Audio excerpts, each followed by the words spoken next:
Breaking news on this, the 12th of June 1901 from South Africa.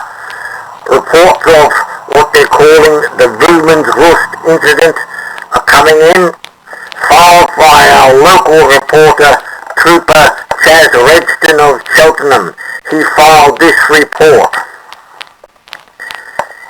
The first volley stampeded the horses in 8 squadron lines through the camp. The Boers were dressed in captured khaki uniforms and turned up hats. It was impossible to tell friend from foe by the light of the dying campfire. The Boers crept up and were lying within 30 yards of the camp for 20 minutes before they attacked. A lot of our men were cooking in front of the fire. Some had gone to bed because we had to start out in the morning at by 3. At 7:45, the Boers put the first volley in and then they rushed the camp, shooting as fast as they could pull their triggers, never attempting to put their rifles to their shoulders. They ran along the line of saddles and shot men in their beds. Trooper White explained that the fight was short and deadly. The Boers had departed from the campsite within 2 hours of the first shot being fired. They took with them the 2 pom-poms and all the ammunition and food they could find, as well as what could be scavenged from the dead. One of them took a purse from me and a few shillings that was in it. All that I had left from my last pay, and asked me what size boots I took. I told him 5s, and he said he wanted a pair of 6s, as his were worn out. They took Trooper Redston's watch and chain and belt with £2 in it, but as he said, he was glad to get away with his life. He went on to describe the predicament of one of the attackers. One of the Boers shot himself through the foot. He was taking a badge off one of our fellows and rested his rifle on his foot, muzzle down, when it went off, blowing a few of his toes off. I wish it had hit him in the head. I might say that half of them that attacked us were not Boers. A lot were Americans, Irish and other nationalities. They could all speak pretty good English.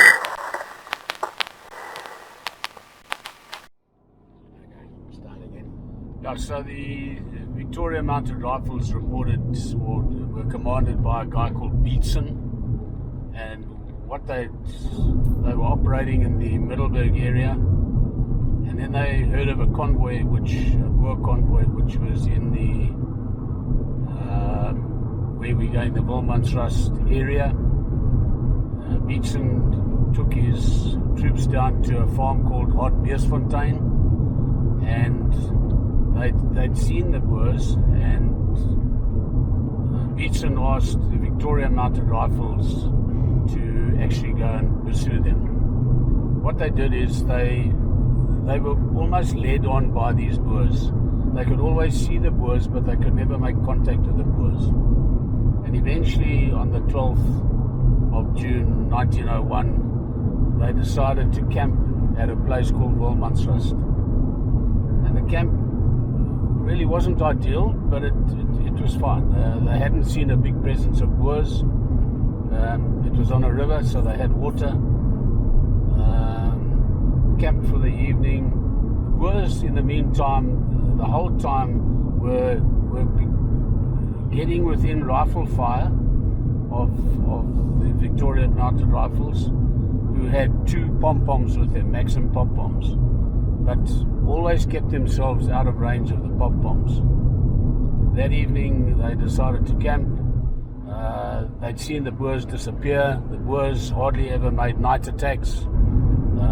There is a report, or a letter that was written home by one of the Australians, saying that what they should have done is they should have cleared the Boers out of the area with the pom-poms, but they decided not to. And right, we're going to be making our way to the campsite now, and we'll describe the battle a little bit more. Just as I was explaining earlier on, this seems to have been another break-and-morant issue with the Australian government, in that after this battle, the Australians were accused of being cowards. In fact, there are some very choice words that are mentioned, and I've written them in the report that I've given to Jerry. She can quote them if she wants to. I'd rather not. And what happened is that 3 of the Australians then refused to fight under the command of Beatson. What happened, there was a court-martial. One of the VMR were sentenced to death, and the other 2 were sentenced to 10 years imprisonment. This then got taken to the not only the Australian government, but to the Canadian government. The Prime Minister, a chap called Minto. It was then referred to Kitchener. Kitchener then overturned the sentences, and they were given a reduced sentence of a year each. But it created a big stir in Australia, with the result that Beatson and his two Aussies were sent back to India. So I think that tells the whole story, that Beatson was totally out of line. What then happened when the Victorian Mounted Rifles went back to Australia, Kitchener sent a telegram just saying that he was very proud of the way that they had conducted themselves in South Africa. So it's quite an interesting story. The battle site has been destroyed by mining, but you'll see it now.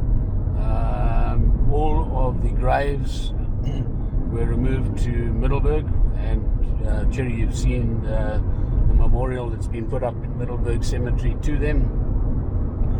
There are conflicting reports. The one report says that after this battle there was one big grave into which all the soldiers were put. The other report that I've got which says that the memorial and the tombstones were sent across to Middelburg. Certainly in Middelburg there are no tombstones, there's just a memorial. Yeah. And that's what it is. And we'll talk a little bit more about it when we get there, but there are conflicting stories as to where the pickets were. I've taken my information from a local historian, and I believe that that's the correct position for the pickets. There was a lot of dead ground in this battle, which you'll be able to see. Dead ground being where the Boers could get to, certainly within 100 meters of the Australian camp without being seen. There also was a report that the pickets, none of the 3 pickets entered the fight at all. So whilst the Boers were charging on the campsite and certainly shooting at random, the pickets stayed out of the battle. The pickets were too far apart. Yeah, the one picket was over a kilometre, or they called it a mile, out of town. Well, sorry, not out of town, away from the campsite. The other 2 were fairly close. They did have 2 pickets very close to the guns. There was an NCO and 6 men on the left and the right-hand side of the guns. Those guys were just overpowered by the Boers, so they didn't participate in the battle at all. The Australians complained that their rifles were too far away. Well, what happened is that if you follow the textbook, once you get into camp, you have a central position for your rifle so that everybody knows where their rifle is. Right. And what had happened is that I think the guy who commanded this force was a guy called Miller. He insisted that the rifles be put on it's not a rifle rack, but that's what it's referred to, but a central position. Yeah, they were silhouetted, so it was easy to see. Yeah, silhouetted against the campfire. So the Boers knew exactly who they were shooting at. Yeah. The poor Australians, the couple who had got their rifles, really didn't know what they were shooting at. Also, there's a report that the Boers were wearing khaki and slouch hats, which is almost the same as what the Australians were wearing. So the poor Australians didn't know whether they were shooting their own men or shooting the Boers. But it was a very sad story. Yeah. These look like they could be coal trucks, are they? Yeah, they are. Right. This is heavy coal mining country. Whereas Australia was starting to wind back on coal mining. They're going for it, all guns blazing in South Africa. Bugger the consequences. It's very flat and meandering hills, I suppose. But you know, it'd be hard to hide if you were marching across this land. It'd be hard to hide your column. You'd be observed.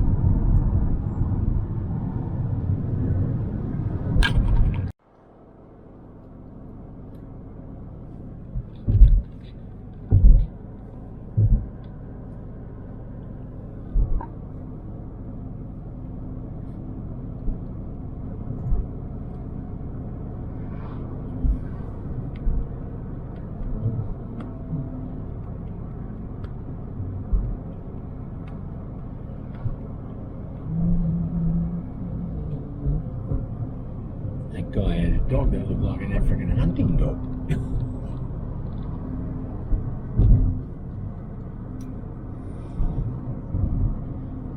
See that guy in front of us is called a cherry. I don't know if you get them in Australia. Yeah. Chinese. Yeah.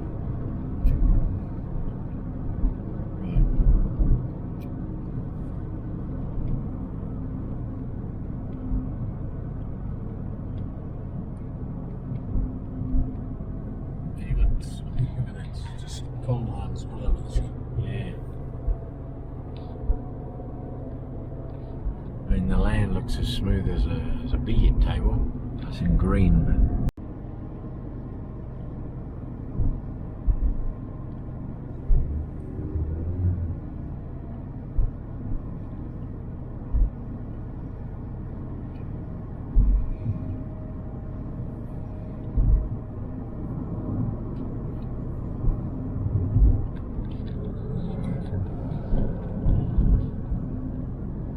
these are sort of cleared millie fields.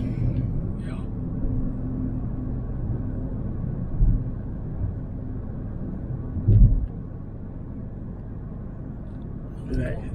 Is that a coal dump? Yes, there's another one. Yeah. Oh, look at them. Yeah. They're all over the ship.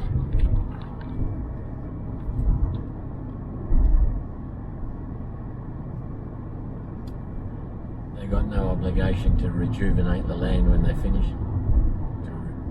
They have, but they don't.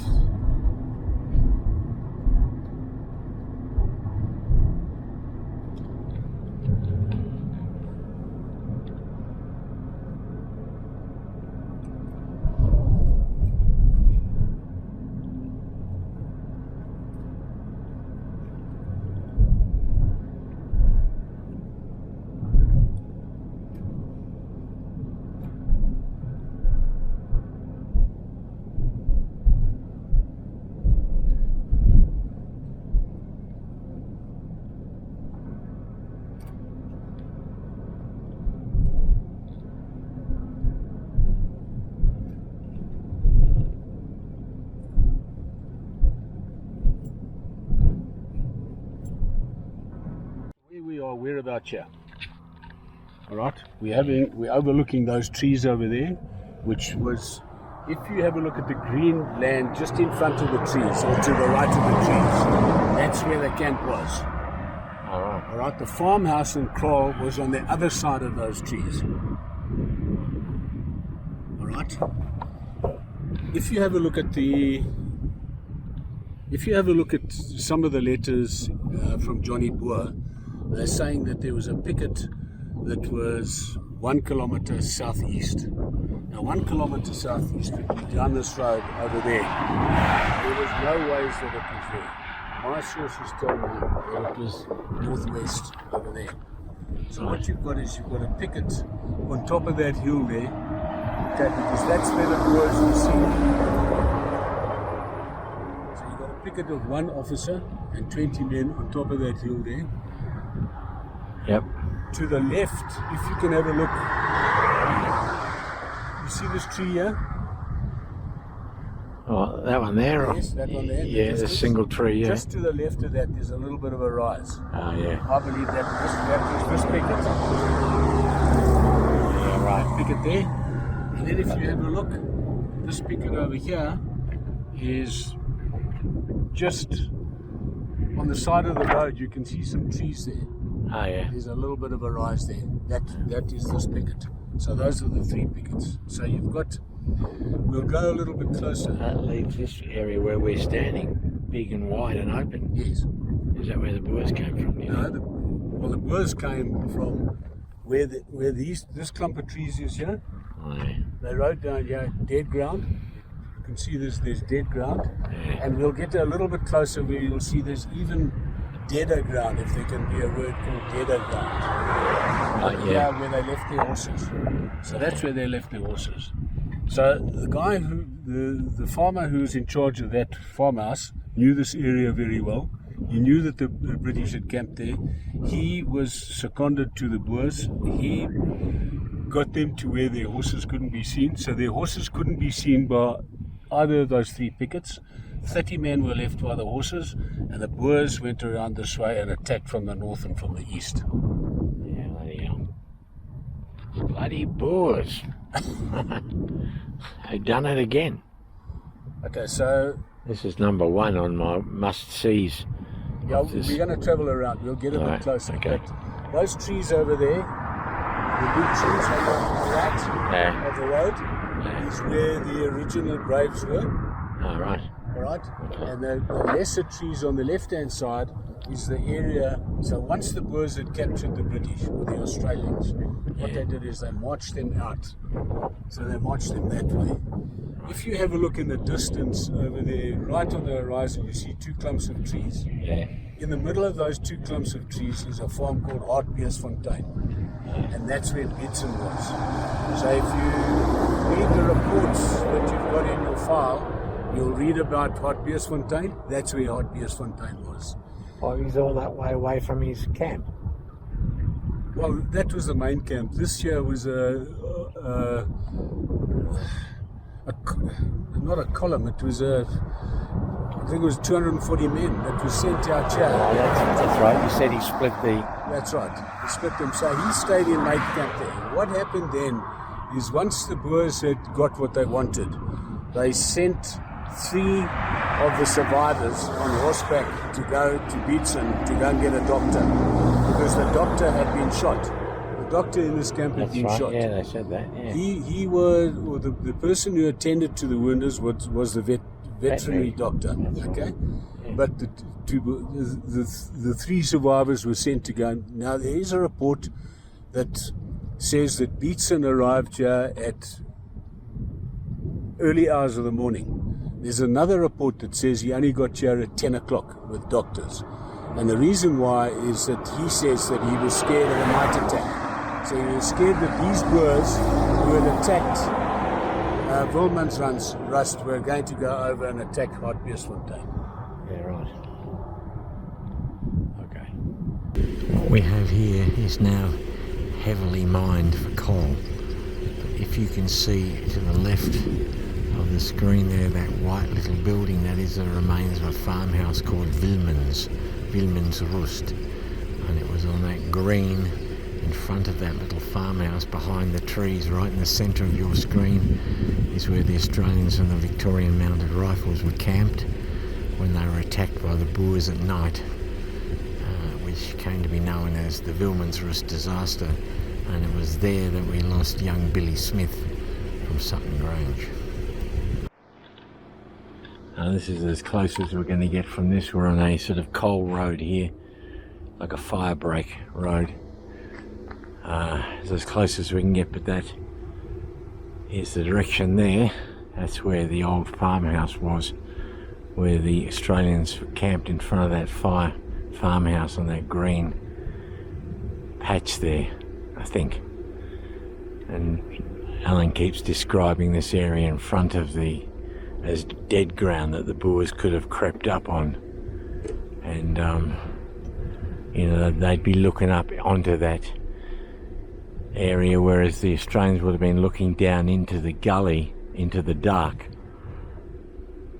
And those trees over there where the Australians were marched, the prisoners. Or did you say they were buried there initially? Buried there, and just to the left there were some trees that you can't see now because we're in dead ground. Yeah. That's where they were marched. They were marched. You can just see a little tree there. That's the direction that they were marched. Right. Oh yeah. Okay. So what would have happened is that the picket is over there, the picket is over there, the picket is over here, and the guns are pointing this way. So behind us here, behind you, where there's a coal mine, you're going to read about a hill called Vlakfontein. Right. That was Vlakfontein. Vlakfontein was a hill that the Boers often in this area used to go to, because at the top of that Vlakfontein mountain you could see you had a 360-degree view of everything. Right. So if the Boers were going to attack, Miller thought they were going to attack from here. So he put a picket to his rear, a picket to his right, a picket to his left, 2 guns pointing this way, and he had an NCO and 6 men on the left and right hand side of the guns. Right. Okay.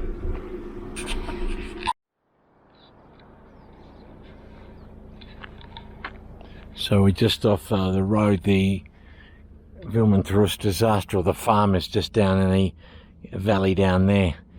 But this clump of gum trees, I don't know if it's coincidental, probably, but it was in these mounds, or this fenced off area, that the Australian bodies were interred after the Wilmansrust disaster.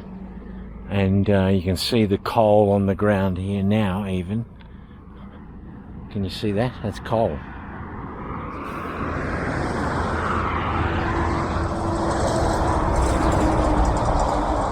And the bodies were dug up, taken out of this area and taken to Middelburg, where we went last week on that horrible, bloody cold, rainy day. So this is quite sacred ground to us, isn't it, Australians? Cooey! Cooey! You know, there'd probably be no Australian bones left here, unless they didn't look for them properly and there's a couple of guys left over, but no, they're probably in a mass grave. But, okay, I'm glad Alan pointed this out for us, because I think this is very moving and disturbing, isn't it? There's a cow skull. Okay.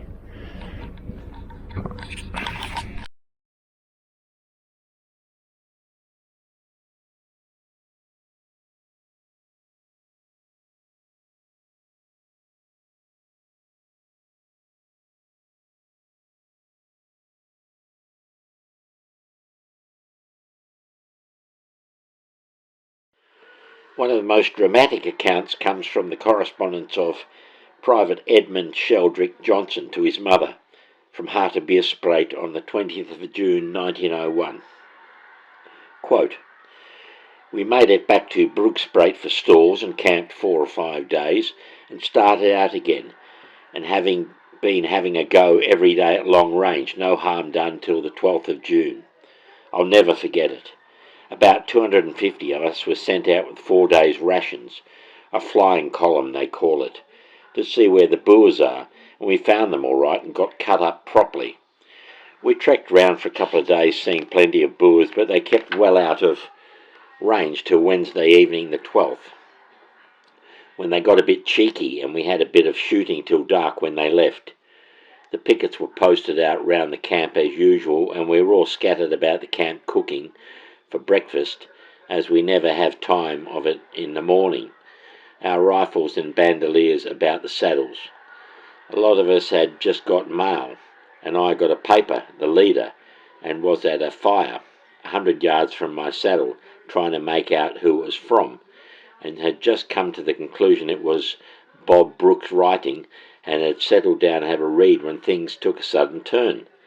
The camp seemed to be on fire, as we could see the glare of rifles firing all over the place. It didn't take us long to find out what it was about. 300 Boers had sneaked right up to our line of horses and poured volley after volley into us. We made a rush for our rifles, but it was too late, as they had the camp before we knew where we were. About 20 of us got rifles, but could do no good, as we had just as much chance of shooting our own men as the Boers, so they had a soft snap, as they got us in 2s and 3s all over the camp, without rifles or anything to make a stand, so we could do nothing but surrender. So they got about 150 of us and the rest got away. We had 16 killed and 46 wounded and 3 died in the night, and a couple more later, making 23 killed. It was a terrible sight to see. In the morning 3 men were laying dead in their beds and others laying about the fires just where they had been yarning.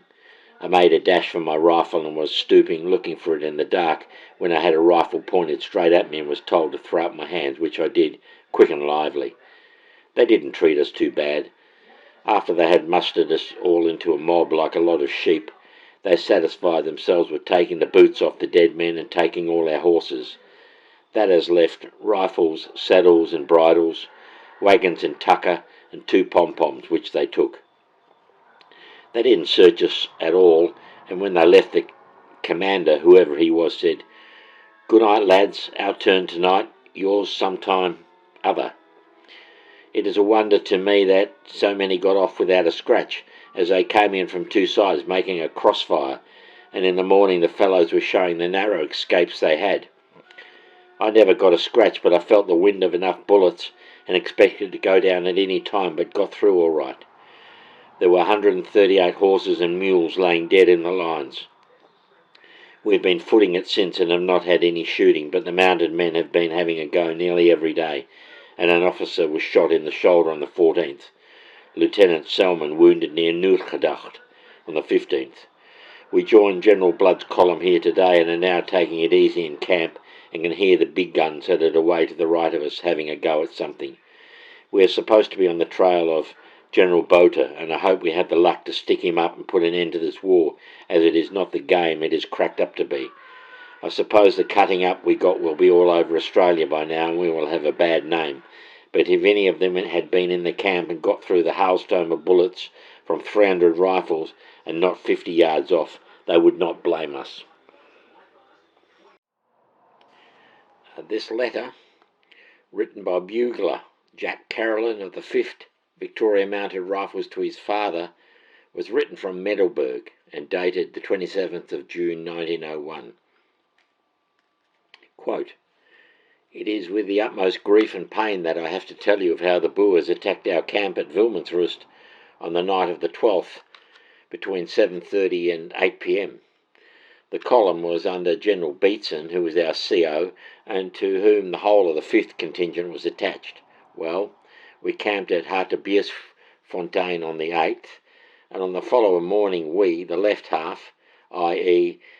E, F, G, H companies with 2 pom-poms, were sent out as a flying column under Major Morris, a Tommy, to capture a Botha convoy southeast of our main column and about 15 miles from the latter.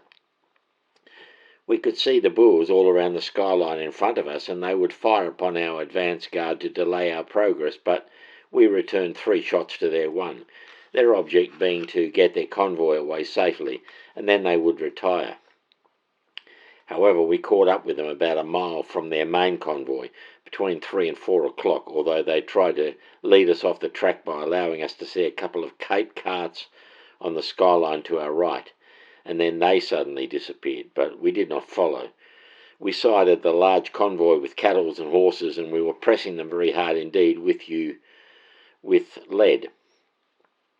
And if Major Morris had sent the pom-poms to support us, instead of being 2 miles in our rear, we certainly would have got the Boer convoy, or given them such a bump that they would not have recovered from it, and I do not hesitate to say they would not have attacked us on the night of the 12th.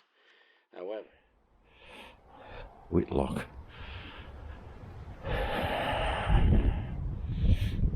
Irish regiment. Oh, here's some Victorians. Watson. All right, let's concentrate on here. Royal Irish.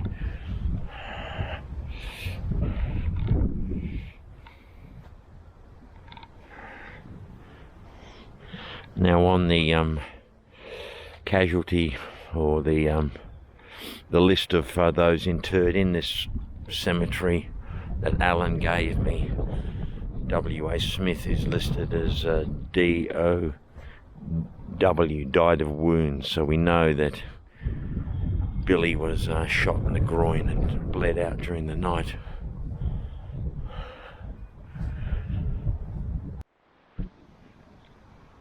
I'm going to declare this top 3 of my wanted to sees on this trip to South Africa, because we're here for the Wilmansrust disaster, which the Australians were interred here after the disaster.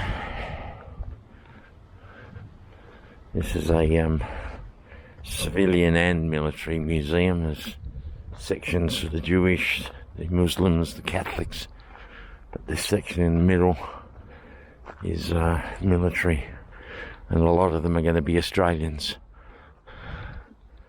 I'm not going to announce who we're looking for. So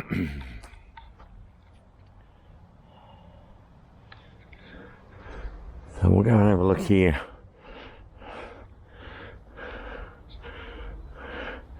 The crosses are a little hard to read. I'm not going to read them all out for you.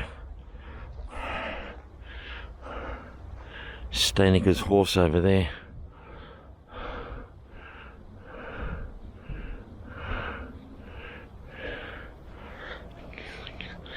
These are some Highlanders.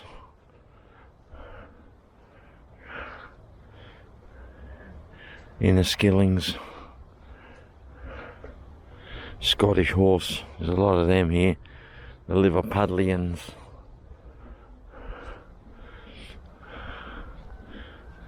Yorkshires. The Inniskillings. Grenadier Guards, Inniskillings.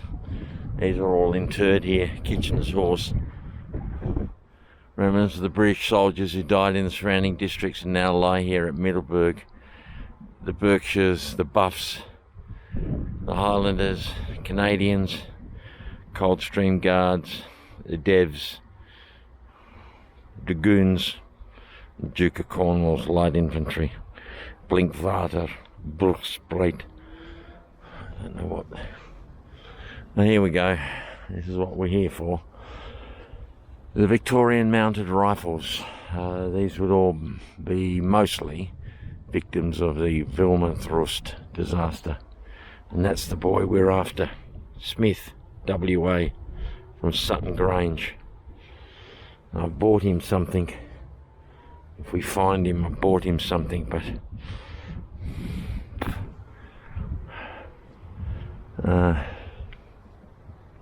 alright, so Alan said take your time.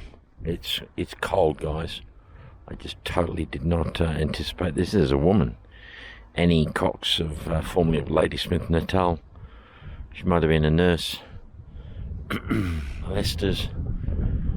I think the Australians would all be together. There's the Hussars, the Royal Scots, the Devs, the Scottish Horse. Where's the Aussies? As you can see, there's a lot of them.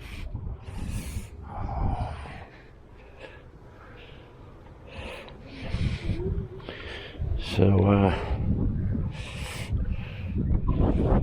of the major dysentery.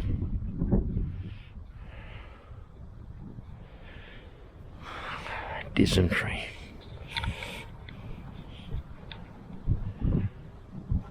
An unknown soldier, known unto God. These are the Welsh. The Welsh. The Middlesex.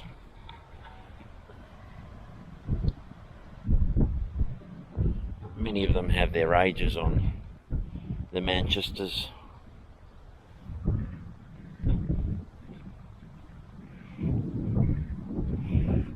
A few of them over there.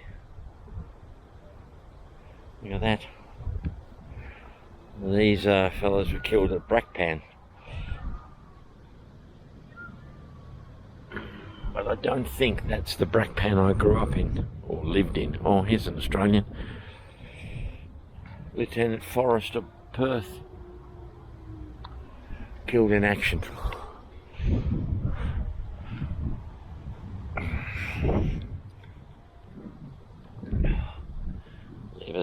Lewis, some of them have been, that's a beautiful one, isn't it? It's just been broken off.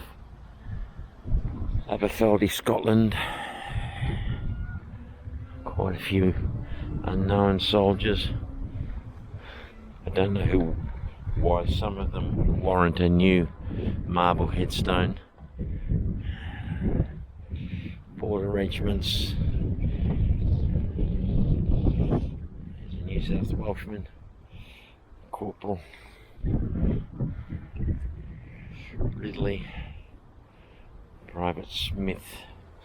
It's not the Smith that I'm after. Beresford. Inlock. A lot of these metal crosses get stolen. It's in the New South Africa. They get stolen and melted and sold as scrap. Terric fever. The driver. The Queen's Bays. Only 21.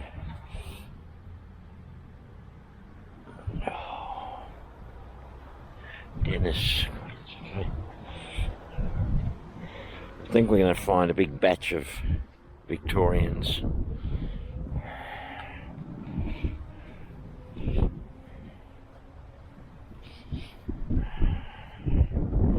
Once again,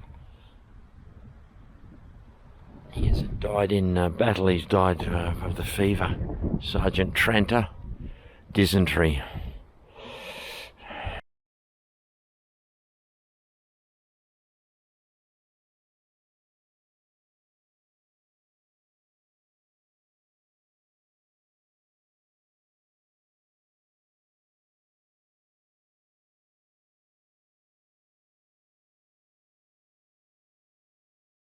Oh, here we go.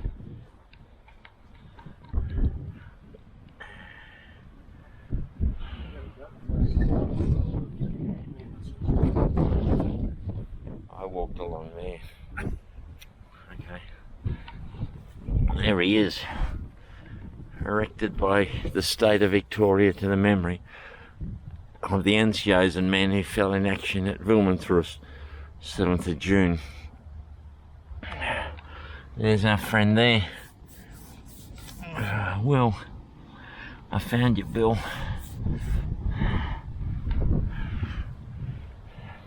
Where's their bodies? Would they be in a mass grave? Yeah. So they were originally buried on Wilmansrust and then reinterred, because Wilmansrust is really just a coal mine now. Yeah. It's owned by Anglo-American. Right. So where were they reinterred? Yeah, right here.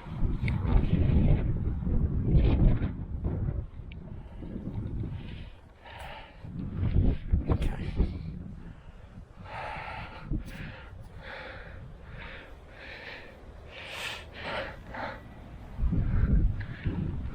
Oh, I've got something little for Bill.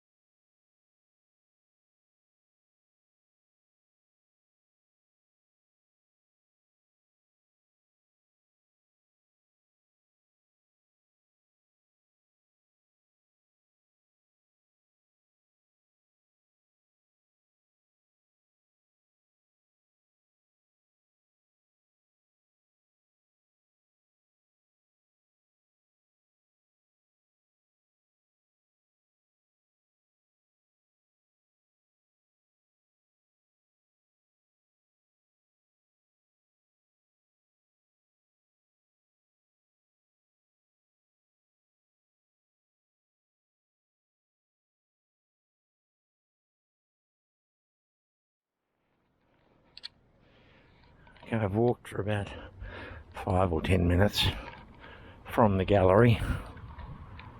Big old elm trees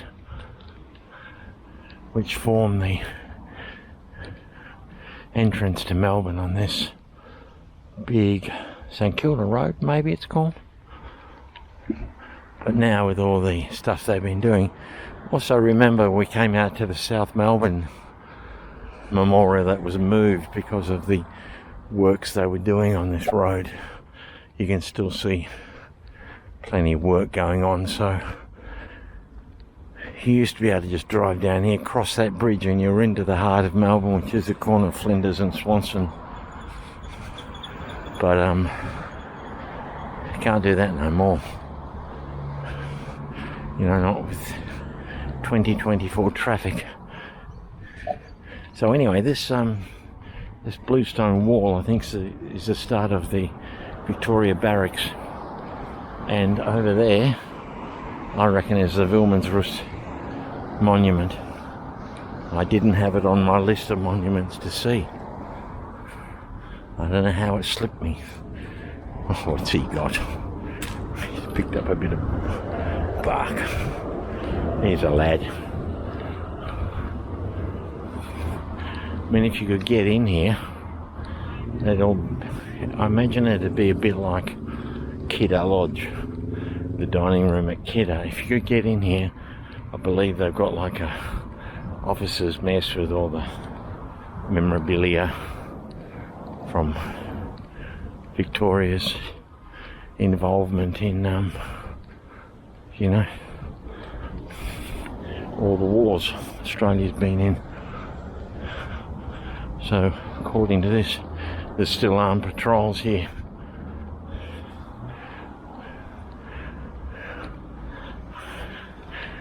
I wonder what they wear, these armed patrols. I doubt they're in khaki, are they? Anyway, there you can see there.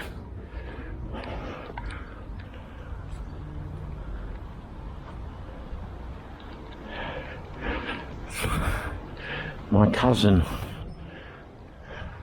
was in the mounted police, I believe, back in the 70s. And I think they had stables at the back of this building where they kept the police horses to break up riots. For instance, when the Springboks came, they used mounted police to break up the riots.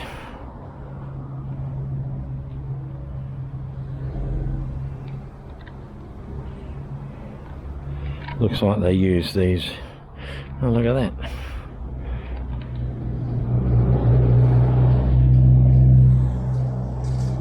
They sent, yeah, they trained pilots in Rhodesia to fly for the RAF or the RAFF. Anyway, yes, I told you, there's cabinets, there's rooms here where stuff took place. Oh, look at it. Beautiful with that creeper on it, that vine. What a building. So this is one of them that hasn't changed since when I came back. Beautiful big gun there. Boy, that'd pack a punch, wouldn't it? Howitzer or something. And then you got some old cannon at the entrance. Beautiful. I love those sort of pines with the creepers behind and the old windows with the bars on them. The red. Well preserved. I don't know what they use it for these days.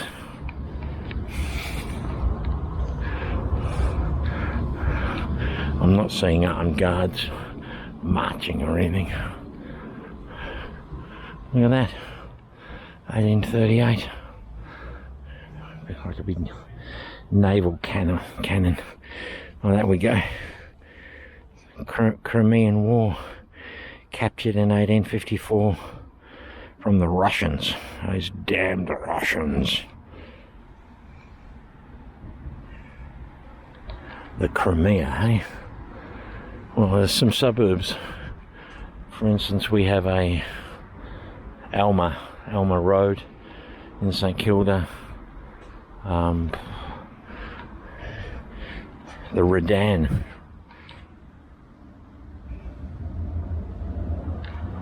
Captured from the Russians at the Redan. That's why that writing is like that. It's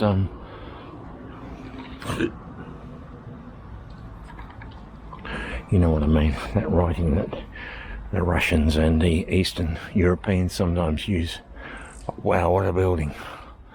What a building. The old lanterns. Hey. In really good shape. Right. So we'll go over to what I think is the Wilmansrust monument to the Victorians killed in what essentially is now just a coal field, coal mine. Alan said that the coal mine was ever getting closer to the site of the Wilmansrust disaster. I mean, all the roads around there were full of trucks carrying coal. All the roads and tracks were covered in coal dust, and the mine was moving ever closer. Right. So one time, that's the Shrine of Remembrance up there. It's a big, impressive building for the war dead, built for the World War One, or just after World War One. But every Anzac Day they march from the Shrine of Remembrance down this road. You know, all the battalions. Used to be more impressive as a kid. I mean, as a kid, you still had Boer War veterans beginning the parade,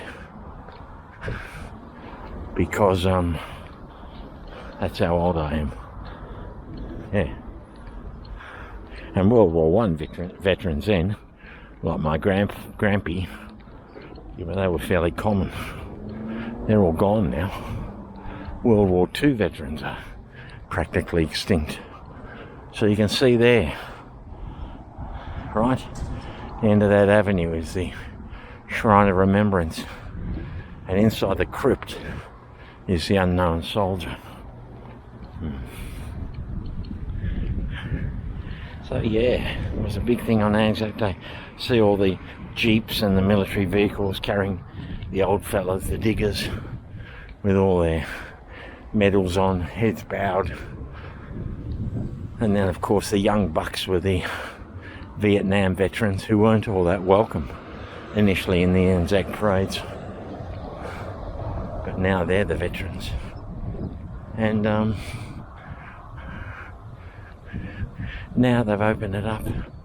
You get a lot of kids that march wearing their grandfathers or great-grandfathers medals.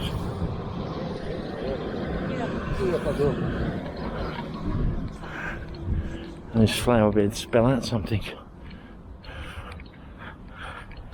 Well, if this isn't it, then I'm in serious shtuck, because I have to wander around these bloody gardens.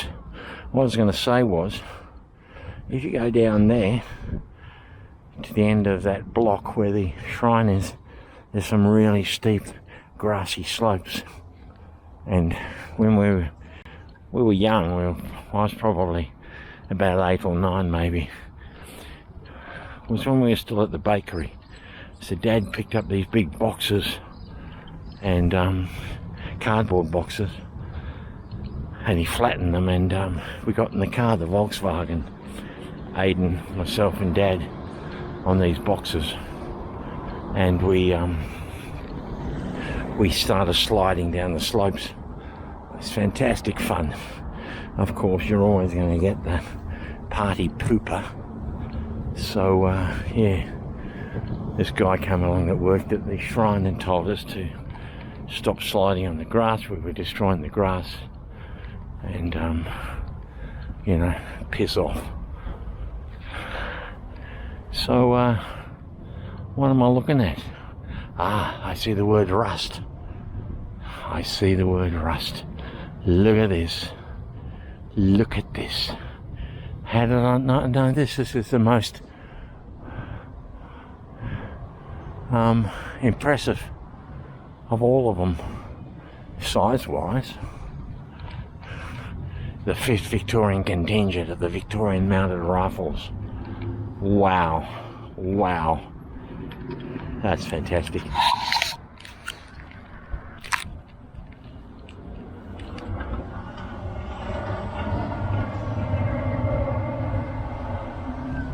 Wow.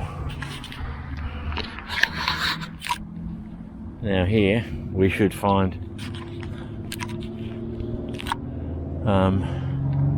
our friend Smith from Sutton Grange. Shoeing Smith, I don't know what that means. Lance Corporal.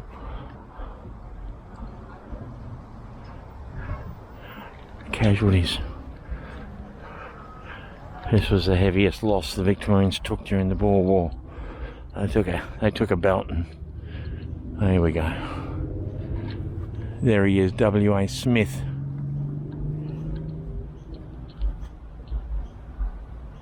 And E.J. Rowe was from our district as well.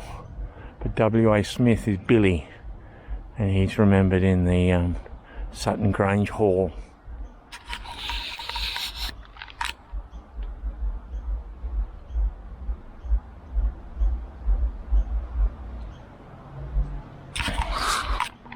I'm counting 2, 4, 6, 8, 10, 12, 14, 16, 18 casualties.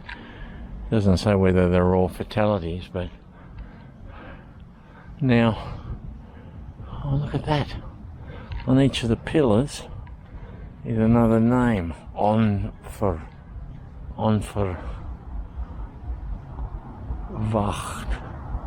Oh, onverwacht. Fantastic. Renostekop, guys. We went to Renostekop. Remember when I was there with that Scottish guy? Can you see it? Renostekop. King and Empire up the top there. This is fantastic. And Wilmansrust on that column. Now, going around the corner, this column says Kambula.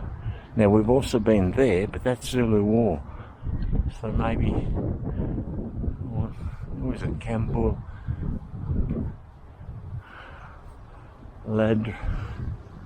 Oh God. I don't know that Kambul Ladrai. I don't know that. Oh, no. Okay. These are Zulu War. Slobane, and I think that's Kambula, is that's where I got those bullets from in the Zulu War. So don't know why they stuck them on here, and I don't know who these people are. Maybe these ones.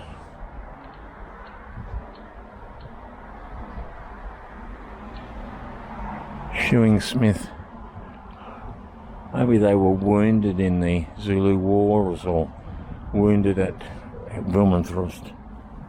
Oh, this is fantastic, isn't it, folks? Big Moreton Bay bug. Moreton Bay fig tree there, I think. Massive. They've been here 100 years or more. But wow, that is impressive. Okay. Oh, there's some dates. 23rd of the 12th, 01.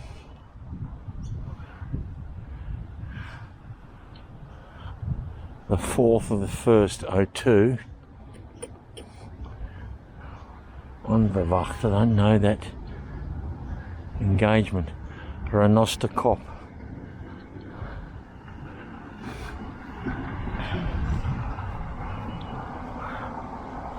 Something the 5th, 01. And Wilmansrust, the 12th of June, 01. Yeah. Let's have a go look at this Kambula one. If it's 1870 something, then we're definitely in the Zulu War time frame. You've seen something interesting. Oh no, okay. Alright, well I don't know what I'm talking about. Because that says the 23rd of the 8th, 01. And that's the 27th of the 8th, 01. I don't know what these engagements are. They sound like Zulu War. I thought Slobane was definitely a Zulu battle. Okay, I'll have to look up this I don't know how I didn't get it on my monuments website that I looked up, and I wrote down all the monuments in Victoria that I had to come to. and this one slipped my mind, and I can't put up my Wilmansrust episode until I've been here, which I've now can tick off I've been here.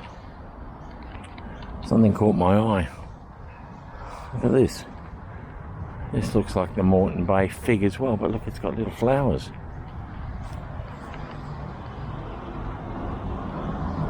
Weird, eh? Okay. Alright folks, well that's the Wilmansrust disaster monument, the most impressive, the biggest of them all. But really, your average person, I'm going to say 9 out of 10, would have no idea what this is all about. Apart from this mention of South Africa. Okay. If you took that out, they'd have no idea what any of this crap is about. Hey? Hasn't been defaced at all. It's sort of holding up.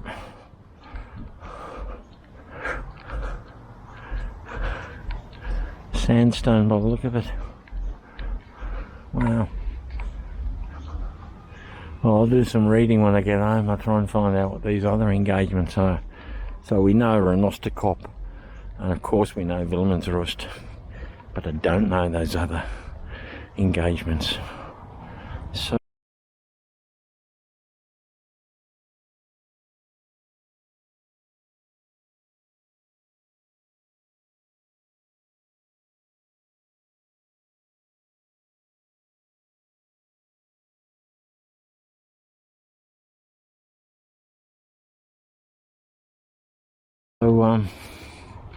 make our way back. I'm not sure whether I'll get something to eat or not at the station. It's 12:30. Okay. Alright, well I hope you've enjoyed that. And I'll catch you soon. Perfect weather for walking around the Melbourne city area. Nice and cool, not too hot, not too cold. Oh shit, I'm going to take a photo of that. Alright, catch you later.